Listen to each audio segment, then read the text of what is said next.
Do you really think we would accept this offer, ma'am? In a high-risk financial world where hundreds of millions of dollars are at stake, what seems like a small act of disrespect and racism sets off a chain of events that will drag a company toward downfall.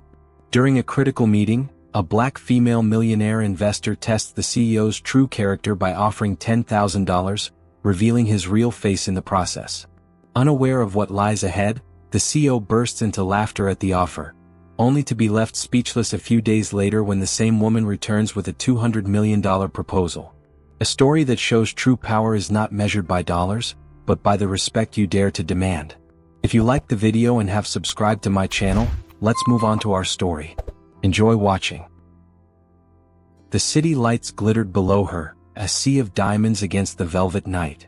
Dr. Lena Caldwell stood at the floor-to-ceiling window of her penthouse, a glass of water in her hand. The view was a testament to her journey, a silent celebration of every late night, every rejected pitch, every dismissive glance. It was a view that cost her blood, sweat, and a few well-earned tears. The meeting tomorrow was just another step, another negotiation, but she felt a strange, coiled tension in her gut. It wasn't about the money, it was about the game, the unspoken rules she had to navigate every single time. She took a sip of water, the coolness a stark contrast to the memory that suddenly consumed her. A memory of heat, of a cramped apartment, and the hum of a rusty window air conditioner. Lena's story wasn't one of silver spoons or ivy-covered walls. It began in a small brick-faced house on the south side of Chicago, where the rhythm of life was set by the L train rattling past and the unwavering love of her mother, Eleanor. Eleanor Caldwell was a force of nature, a woman who worked 2 jobs just to keep one for a while, a woman who knew the value of every dollar and the price of every opportunity. She didn't have much to give Lena, but she gave her everything that mattered. A fierce sense of self-worth and an unshakable belief that intelligence was a tool to be sharpened, not a gift to be admired. "They can take your money, baby," Eleanor would say, her hands busy braiding Lena's hair before school, "and they might even try to take your pride. But they can never take what's in your head. That's your fortress. You build it strong." This simple creed became the foundation of Lena's existence. She devoured books, not for pleasure but for sustenance. The library was her sanctuary, a silent palace of knowledge where she could escape the limitations of her neighborhood. She excelled in school, particularly in mathematics and computer science, subjects that offered a pure, logical world where numbers and code didn't care about the color of her skin or the size of her mother's paycheck. The idea for her company, Synthologic, didn't arrive in a flash of divine inspiration. It was born of frustration and meticulous research. While pursuing her PhD in computational logistics at Stanford on a full scholarship, Lena became obsessed with the inefficiencies plaguing global supply chains. She saw a world of fragmented data, antiquated systems, and immense waste. She envisioned an AI-driven platform that could not only track every single component from raw material to finished product but could also predict and optimize every step, reducing costs and environmental impact on a scale no one had ever attempted. It was a complex, audacious idea, and every single one of her professors, while impressed, warned her of the immense capital and industry knowledge required. "It's a beautiful theory, Lena," one of her advisors said, a kind but weary man with a penchant for caution. "But the real world is a different animal. You'd be going up against giants with decades of entrenched systems. They won't just roll over." Lena nodded, smiling politely, but the warning only hardened her resolve. She knew the giants wouldn't roll over. She planned to make them. Her journey from theory to reality was a gauntlet of rejection. She spent 18 months living on ramen noodles and the meager savings from her research fellowships, working 18-hour days from a borrowed office space at the university incubator. She pitched her idea to every venture capital firm, every angel investor she could get a meeting with. She faced a spectrum of dismissal. Some said her idea was too ambitious, a polite way of saying it was too risky. Others said the market wasn't ready, a coded way of saying they didn't believe a black woman in her 20s could disrupt a multi-trillion-dollar industry. A few, she knew, looked at her and saw only the stereotypes, the statistics, not the genius in front of them. The most painful encounters were the ones where they praised her intelligence and then, in the same breath, told her to find a co-founder with industry experience, a thinly veiled suggestion that she needed a white man to be the face of her company. She almost gave up. The discouragement was a physical weight, a constant pressure on her chest. But then she would remember her mother's words, her fortress, and she would pick up her phone to schedule another meeting. Her breakthrough came not from Silicon Valley, but from a small, family-owned logistics firm in the Midwest. The CEO, a pragmatic woman named Sarah Chin, saw a 5-minute clip of Lena's pitch online and was captivated by the simplicity of her solution to a problem that had plagued her company for years. Sarah invested her company's entire innovation budget and became Lena's first mentor and partner. Synthologic's ascent was meteoric. The platform delivered on its promise, slashing costs for Sarah's firm by 30% within the first year. Word of mouth spread like wildfire within the industry's tight-knit circles. One small success led to another, then a mid-sized corporation, then a multinational giant. The giants who had once laughed at her now came to her, hat in hand, seeking her solutions. Within 3 years, she sold a controlling stake in Synthologic to a major tech conglomerate for a figure that made her a self-made millionaire several times over. She kept her position as CEO, of course, and a significant portion of the company, but the sale freed her from the day-to-day grind and allowed her to pivot to her true passion: strategic investment. Now, Dr. Lena Caldwell wasn't just a successful tech entrepreneur, she was a power player. She had built her fortress and it was impenetrable. She was a silent partner in some of the most promising ventures in the world, a woman whose name, whispered in the right circles, could make or break a company. She had earned her seat at the table. Tomorrow she would walk into the hallowed halls of a major bank, a place that represented everything she had fought against. The air conditioning in her penthouse was silent and efficient, a stark contrast to the old, rattling unit of her childhood. She looked at her reflection in the glass, a woman in a perfectly tailored suit, her face a mask of calm confidence. She was ready.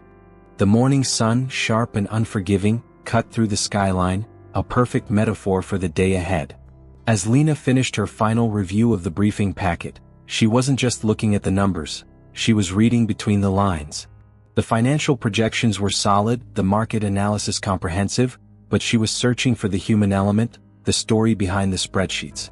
Her success with Synthologic wasn't just about the brilliance of the code, it was about the resilience of the idea, the unshakable will of its creator. As an investor, she sought to replicate that formula. She didn't just fund companies, she bet on people. It was a strategy that had made her a quiet but formidable force in the investment world, a reputation built on identifying potential where others saw only risk. Her investment philosophy was simple, yet radical in an industry that prioritized pedigree and existing networks.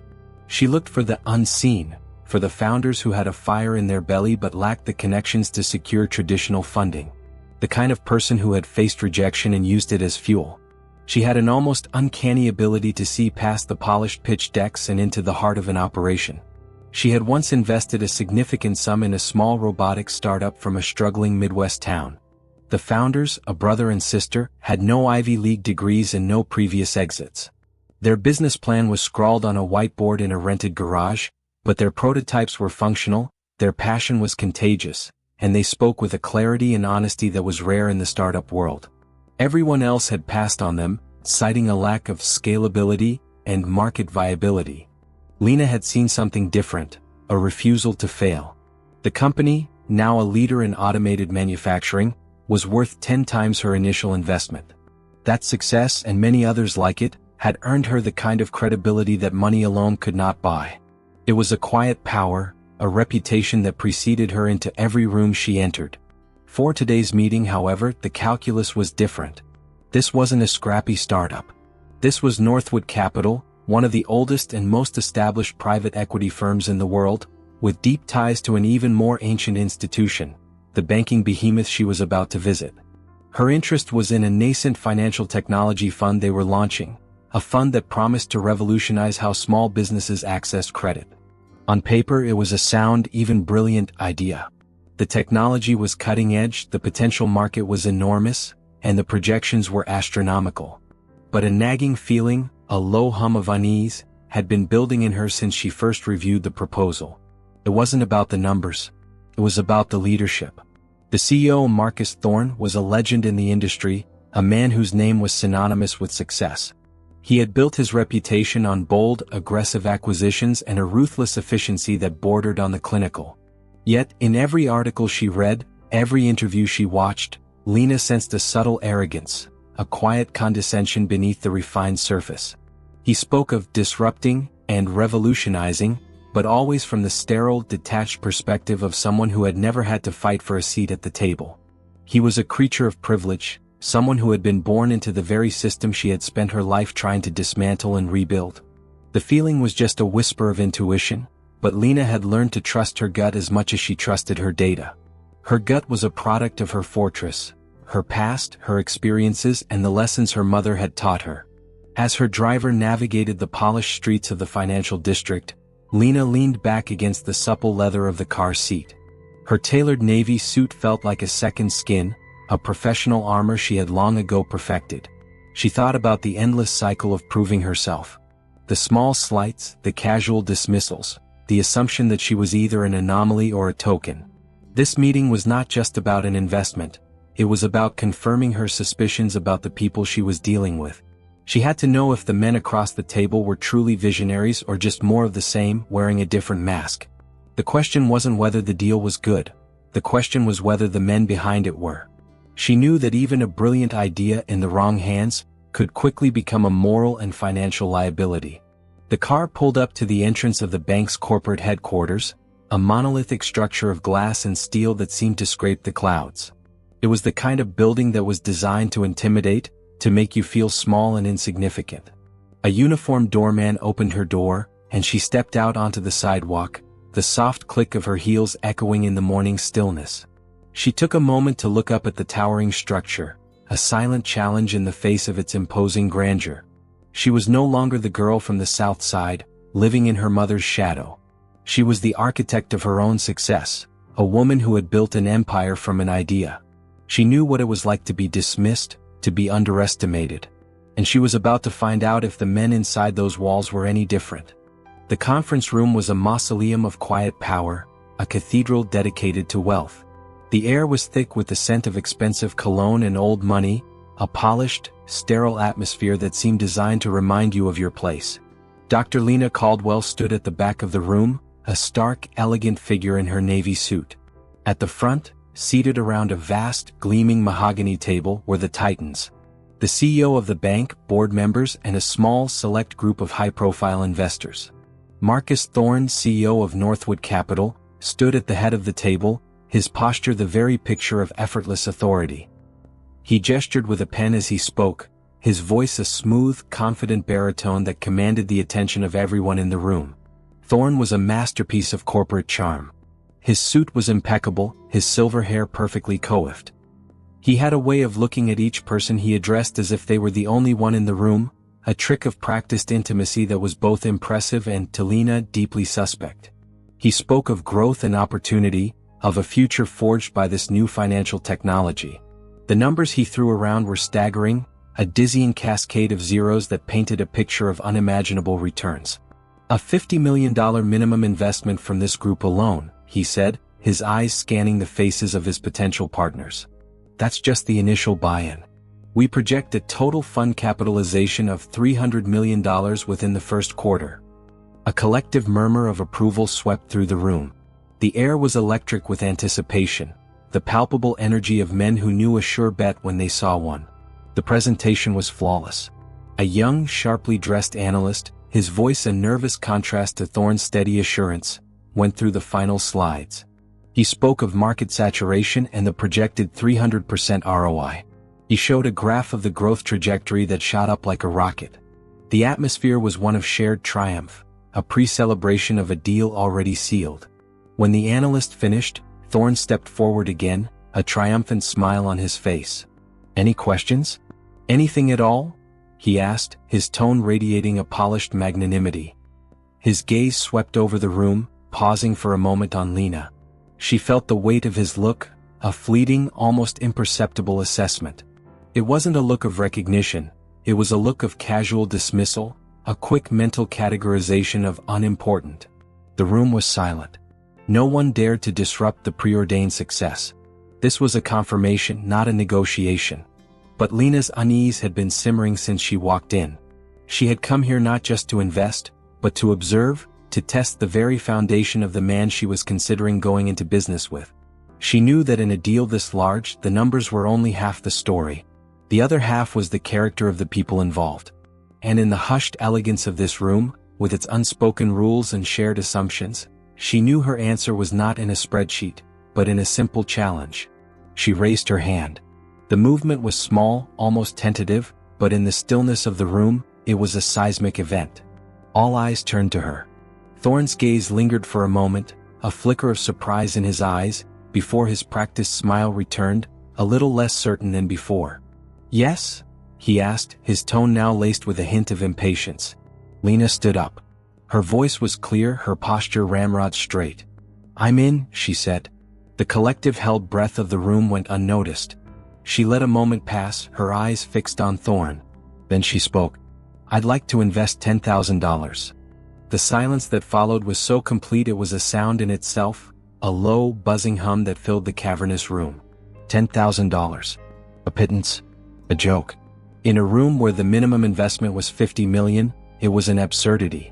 The first ripple of laughter came from a gray-haired investor to the side of Thorne, a choked little huff that he quickly tried to smother. But it was too late. The dam broke. Another investor, a man with a ruddy face, let out a booming laugh that echoed off the high ceiling. Thorne's smile didn't falter, but it hardened at the edges. His eyes narrowed almost imperceptibly as he took her in. He saw not a serious investor but an eccentric, a curiosity, a distraction. The laughter swelled. It wasn't malicious, not yet. It was the easy, condescending laughter of a group of insiders, sharing a joke at the expense of an outsider.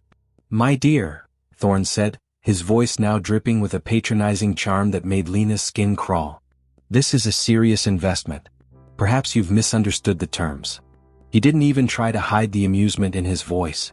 The other investors continued to chuckle, a few even shaking their heads in mock disbelief. One of them winked at her, a gesture of casual, familiar disrespect. It was clear they thought she was lost, confused, a token who had somehow stumbled into the wrong room. Lena stood her ground, her face a serene mask. She had a sudden vivid memory of her mother's words, "They can take your money, but they can never take what's in your head." Thorne went on, still smiling, a master of polite dismissal. "We appreciate your enthusiasm, but our initial investment threshold is quite firm. We're looking for a different level of commitment." He gave a dismissive flick of his wrist. "But thank you for your contribution." The room was still filled with a low, amused hum. Lena saw it all, the subtle racism masquerading as corporate propriety, the shared joke at her expense, the casual arrogance of men who had never had to prove a thing in their lives. She had her answer. The numbers were perfect, but the men behind them were rotten.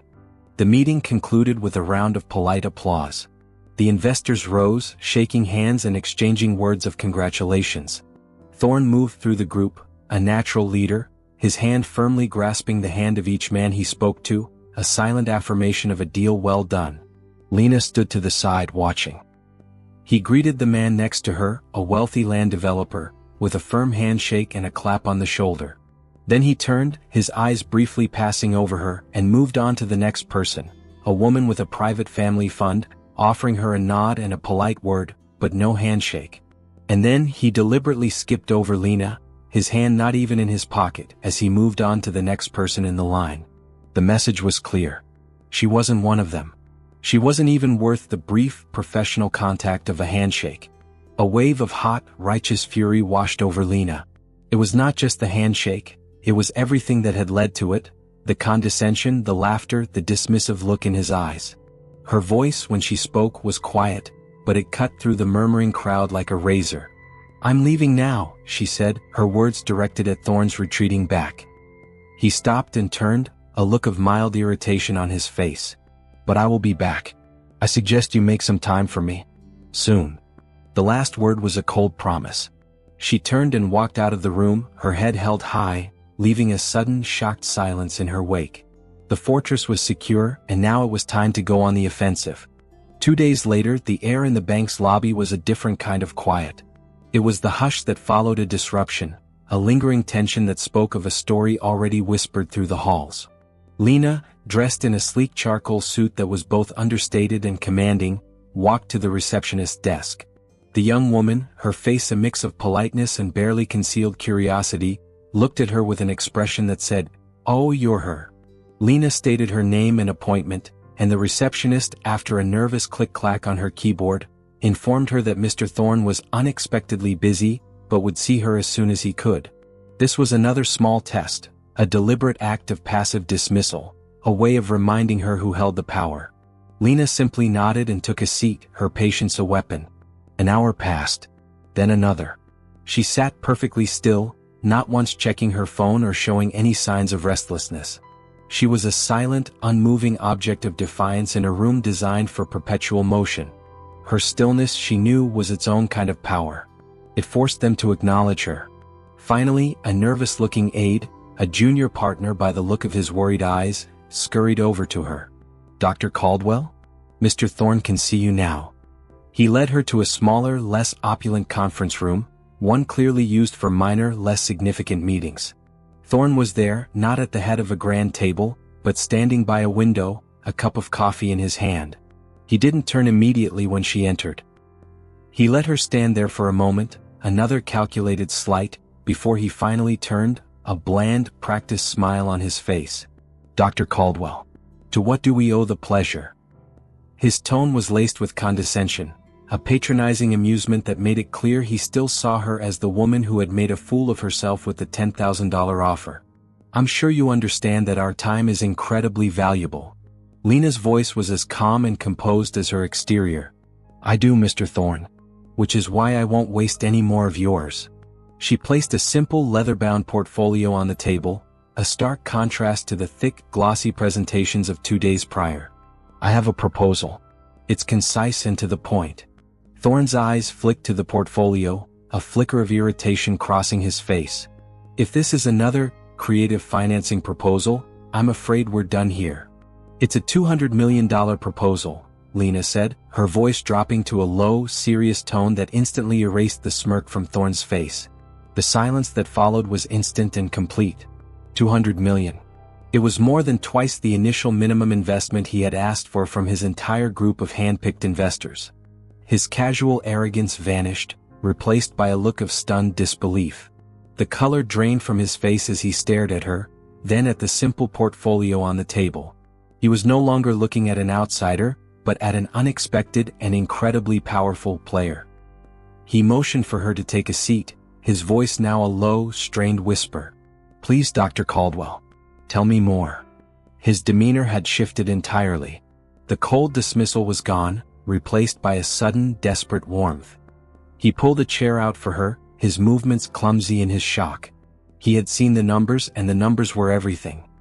He now saw her not as a black woman, not as an eccentric outsider, but as a source of immense capital, a lifeline for his nascent fund. Lena opened the portfolio. The pages were crisp and clean, outlining a deal so simple and so lucrative that it was breathtaking.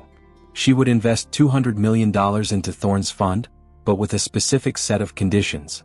Her capital would be the first to be invested, but also the first to be recouped, with a guaranteed 15% return on her initial investment, a figure far higher than the projected returns for the other investors.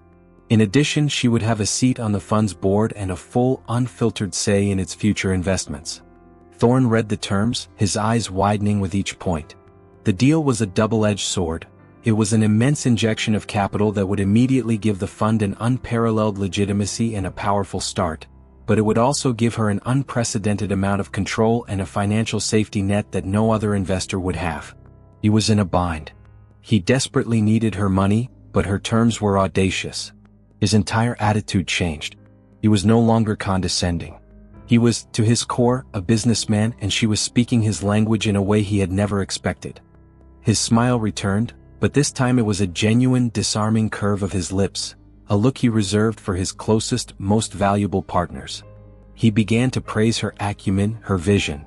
"Brilliant, simply brilliant," he murmured, his voice now a smooth, refined baritone again, but this time it was sincere. "You're a true visionary, Dr. Caldwell. You've seen the value of this fund in a way that very few others have." He was trying to butter her up, to salvage the relationship he had so carelessly burned 2 days ago. He spoke of partnership, of a long and fruitful collaboration. Lena listened, her expression unreadable. She let him talk, let him spin his web of false sincerity. He was trying to erase the memory of the $10,000 joke, the condescending laugh, the deliberate snub of the handshake. He was showing her his second face, the charming, accommodating face of a man who suddenly needed something from her. When he finished, he looked at her expectantly, his hands clasped together, a silent plea in his eyes. He had accepted the terms. He couldn't afford not to. The deal was done. As the meeting concluded, Thorne, his face now a mask of triumph and relief, extended his hand. His smile was wide and genuine, his grip firm and inviting. "Dr. Caldwell," he said, his voice brimming with a newfound respect. "I am so glad we could come to this partnership. I'm truly honored." He fully expected her to shake his hand, to seal the deal with the physical contact that signified trust and mutual respect in the business world. Lena looked at his outstretched hand. She saw the manicured nails, the expensive watch, the same hand that had so deliberately passed her by 2 days ago. She looked him directly in the eyes, her expression unwavering. Her voice was cold and clear, a stark contrast to his effusive warmth. "I don't shake hands, Mr. Thorne." His hand lingered in the air for a moment before he slowly, awkwardly withdrew it. The smile on his face faltered, replaced by a look of stunned humiliation. She hadn't just rejected his handshake, she had thrown his own disrespectful act back in his face, asserting her presence and her power on her own terms. It was a silent, devastating moment of triumph. She turned and walked out of the conference room, leaving him standing there alone, his hand hanging uselessly by his side. She had won the game and she had made it clear that she would be playing by her rules from now on. The whispers began almost before Lena's car had cleared the bank's sprawling plaza. In the hushed aftermath of the meeting, a young, ambitious junior partner, who had been a quiet observer in the room, found himself unable to stay silent. He was new to the upper echelons of the firm, a fresh-faced graduate who still believed in the meritocracy his professors had extolled. What he had witnessed, the condescending laughter, the deliberate snub, was not the kind of corporate behavior he had been taught to admire. In the sanctity of the employee lunchroom, a place where gossip was traded for status, he relayed the story in hushed, incredulous tones. He didn't name names at first, speaking only of a senior executive and a black woman investor. But in a world where information was currency, the details were too specific, too shocking, to remain anonymous for long. Within hours, the tale of the $10,000 joke and the handshake rejection was a digital wildfire, spreading from encrypted chat rooms to industry blogs. The first public mention came in a financial blog known for its biting commentary and insider scoops. The post was a short, sharp jab. Word on the street is that a certain prestigious bank CEO just snubbed a major investor. Was the check too big, or was the person writing it the wrong color? The post didn't name names, but the clues were there. The industry read between the lines and the message was unmistakable. On Twitter, a popular fintech analyst with a large following picked up the story. Hearing whispers about a meeting at Northwood Capital. Someone tested their CEO and he failed the test spectacularly. Sounds like they just lost a massive investment and a lot of respect. The tweet went viral. Hashtags like #HandshakeGate and #RespectTheReturn began to trend. The story was no longer a whisper, it was a conversation, loud and public, for the entire world to see. Mainstream media, ever hungry for a scandal involving the powerful, quickly picked up the scent. A major financial news network ran a segment titled, "The $10,000 Question," with a panel of experts discussing the alleged incident. They dissected the social and business implications, framing Thorne's actions not just as a gaffe but as a fundamental lack of judgment.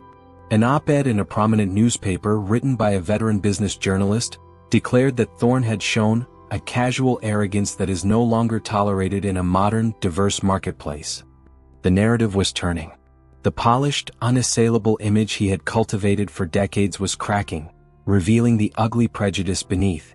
His calculated charisma, once his greatest asset, now looked like a thin veneer of corporate hypocrisy.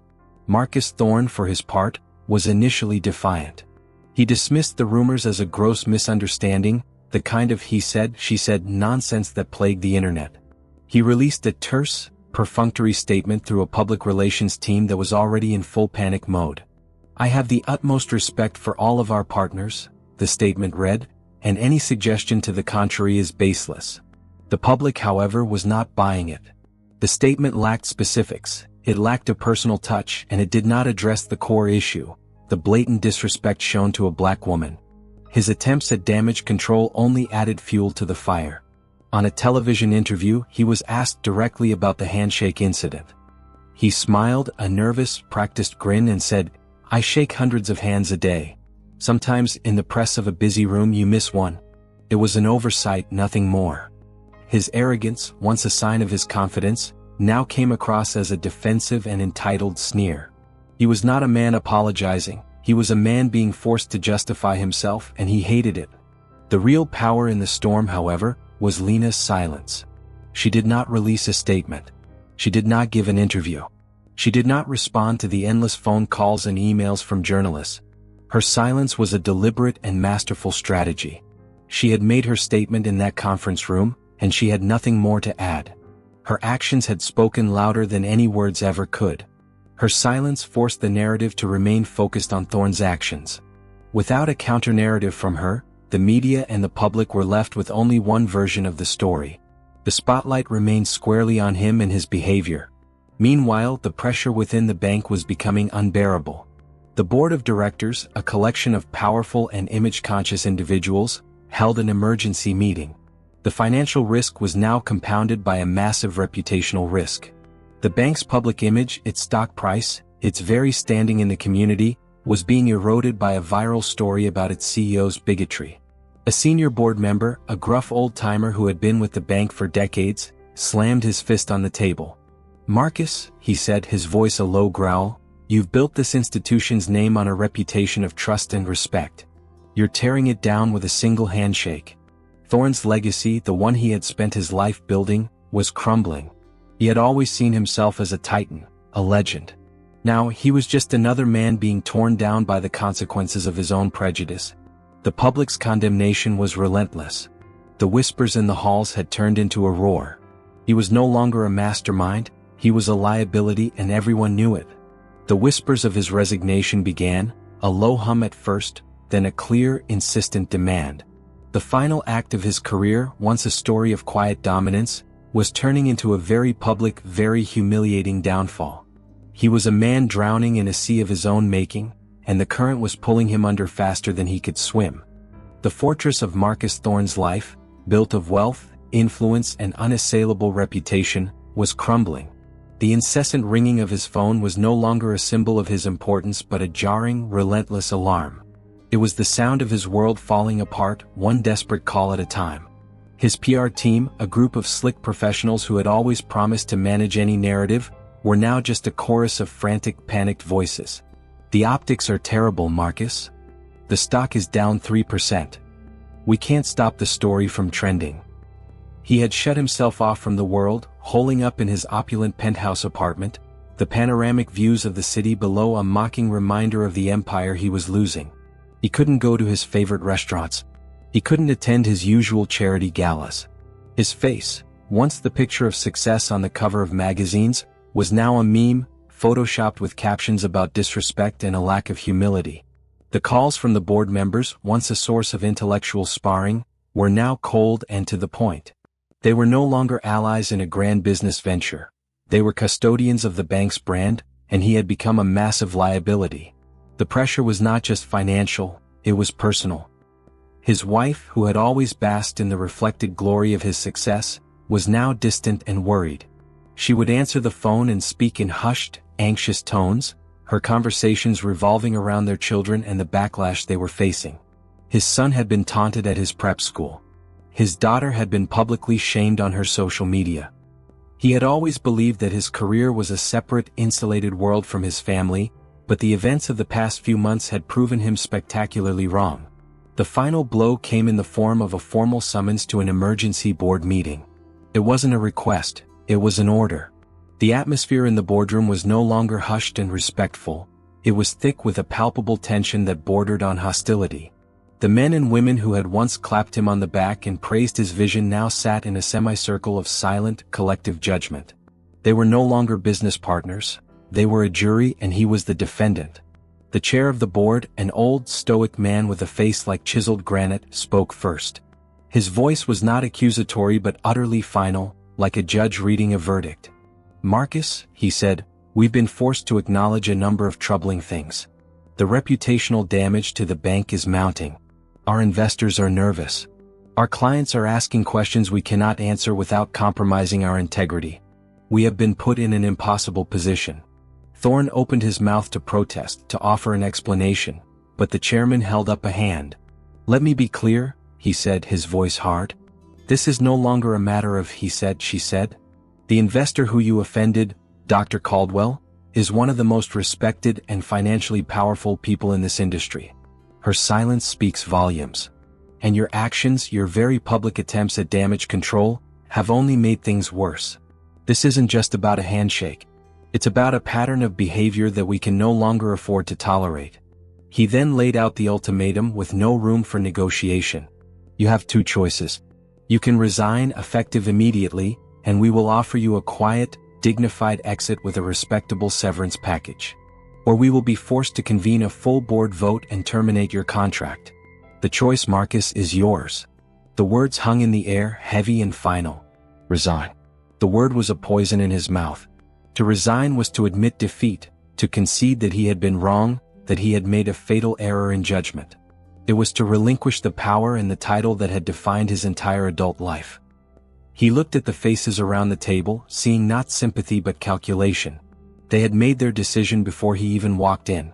He was a piece on a chessboard, and they had decided to remove him to save the game. The truth of his own insignificance in the grand scheme of the bank's existence was a bitter pill to swallow. He was just a temporary custodian of a much larger institution. He left the meeting without a word, his resignation a foregone conclusion. Back in his penthouse, the silence of the room was now deafening. He sat down at his desk, a heavy mahogany slab of a thing that had once symbolized his power, and stared at the blank screen of his laptop. The cursor blinked, a rhythmic, taunting pulse. He began to type, the words forming a painful, stilted narrative of his departure. "I am stepping down from my position, to pursue other opportunities." Each word felt like a lie, a betrayal of the truth. He was not stepping down, he was being pushed. He was not pursuing other opportunities, he was being cast out. The following day the press release went out. It was a masterpiece of corporate euphemism, a carefully worded announcement of a mutually agreed upon parting of ways. But everyone, from the news anchors on television to the anonymous commentators on Twitter, knew what it meant. Marcus Thorne, the titan of Northwood Capital, had fallen. He watched the news, a hollowed-out shell of a man, as the story of his resignation dominated every channel. The news anchors spoke of a lesson in accountability and a changing corporate landscape. His fall was a spectacle, a public reckoning for a man who believed himself to be untouchable. He had mocked a woman for her $10,000, and in return she had cost him a $200 million investment and his career. It was the most expensive lesson he had ever learned. In the end he had lost it all, not to a financial misstep or a business failure, but to a simple, arrogant refusal to respect another human being. Marcus Thorne's resignation was a cataclysmic event in the world of high finance. For weeks, it was the only story that seemed to matter. It wasn't just a CEO stepping down, it was a public execution of a career, a highly visible fall from grace that resonated far beyond the gilded towers of Northwood Capital. On financial news networks, talking heads debated the Thorne effect. It was a new term, coined by a clever anchor, to describe the rapid and irreversible reputational damage that could now be inflicted upon a powerful figure through a single act of public arrogance. Thorne's face, once a symbol of success, was now plastered across screens with a caption that read, "The price of arrogance." He was no longer a respected CEO, but a cautionary tale, a ghost haunting the halls of corporate America. The story was no longer just about him or even about Lena Caldwell. It had become a case study in a shifting power dynamic, a seismic shift in the corporate landscape. The media was awash with op-eds and think pieces. Articles with titles like, "Is the C-suite ready for the new rules of respect?" and "The End of the Old Guard" dominated the headlines. It was a cultural moment, a public interrogation of unspoken rules and ingrained biases.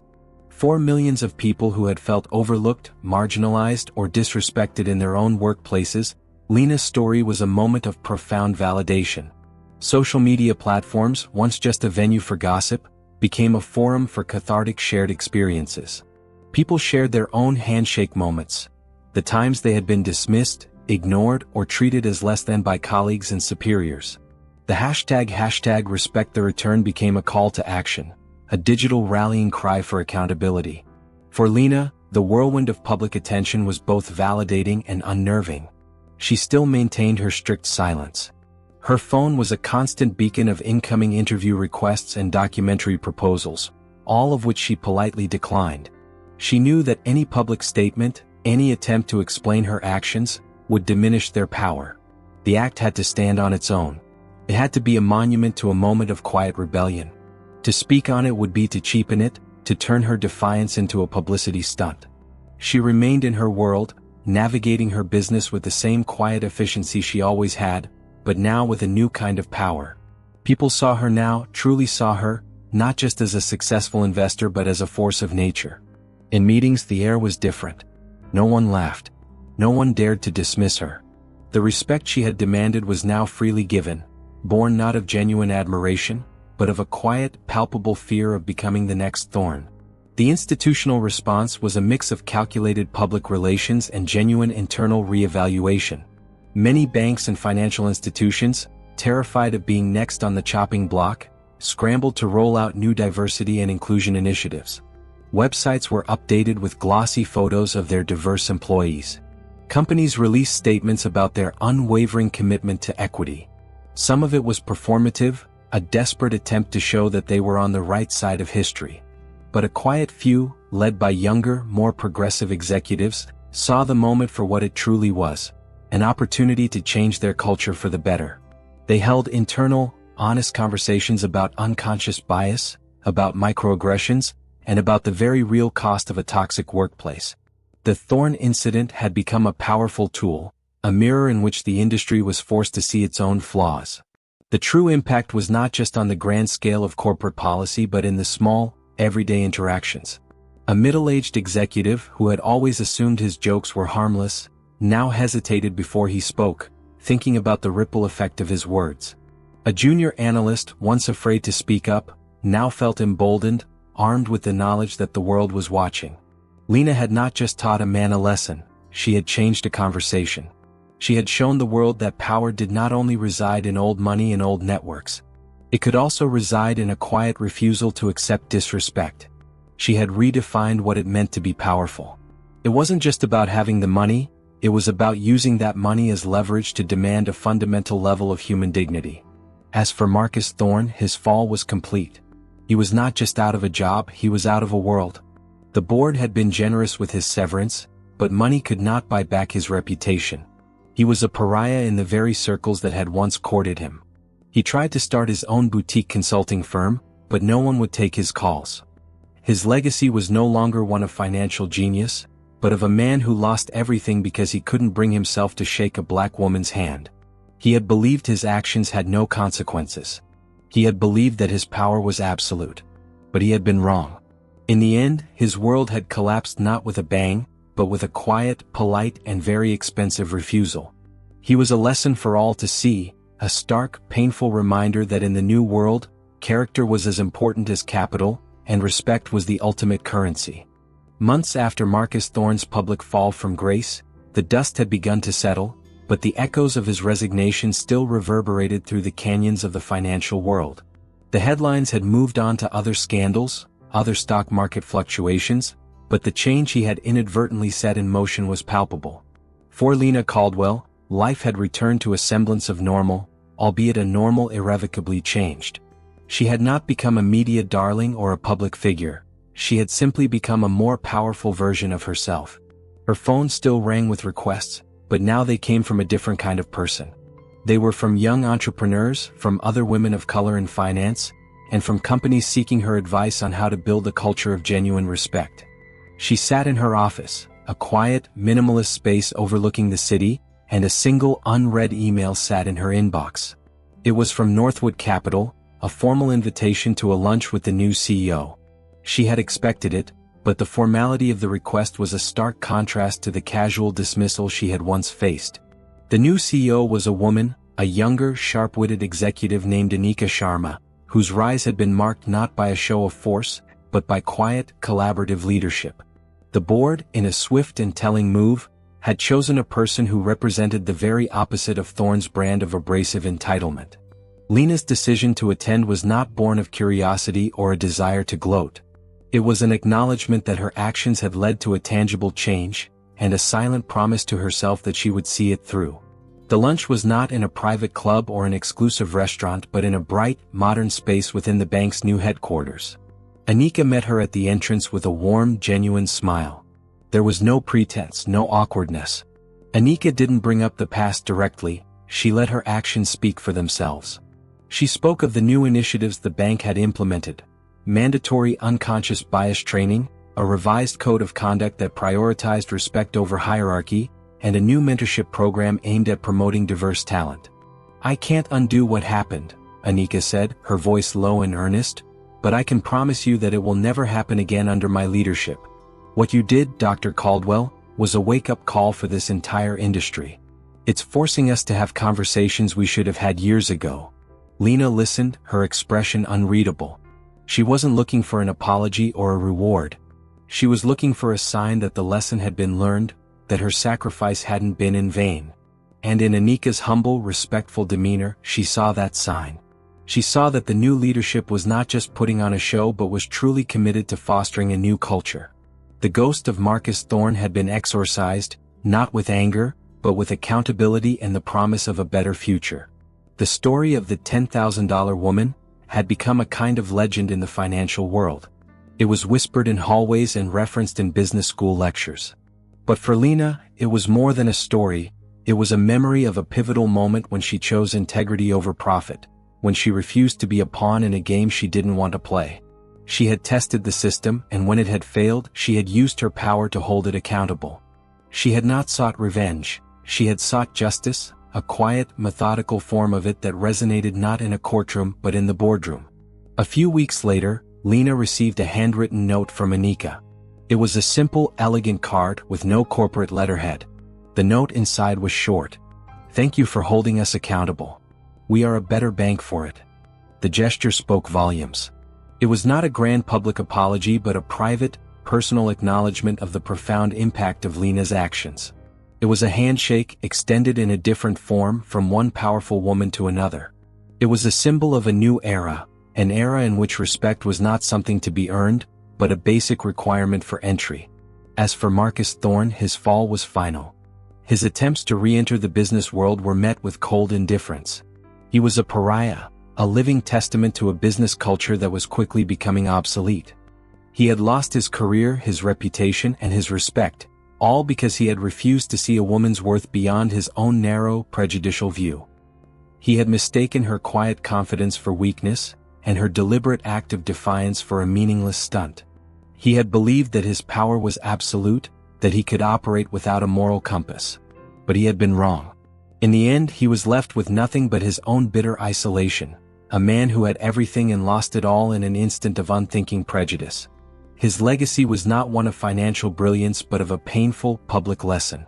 Lena's legacy, on the other hand, was just beginning. She had not only secured her own place in the world, but she had helped to forge a new path for countless others. Her story was not one of a hero or a martyr. It was the story of a woman who simply refused to be disrespected. Her actions proved that true power is not in the title, the handshake, or the bank account. It is in the courage to walk away from a deal that compromises your integrity, in the knowledge that your self-worth is not for sale. She had arrived at that meeting as an investor and left as a revolutionary. She had made a $10,000 offer and received in return a priceless victory, the knowledge that she had changed the world even if it was just a little for the better. The sun was rising on a new day, and the view from her office had never looked so clear. Dear viewer, if you've watched up to this point, thank you for your support. I have a small request. If you enjoy my stories, you can subscribe to the channel, and don't hesitate to share your thoughts about the stories in the comments. Enjoy watching. Thank you for listening. Don't forget to subscribe to the channel and like the video.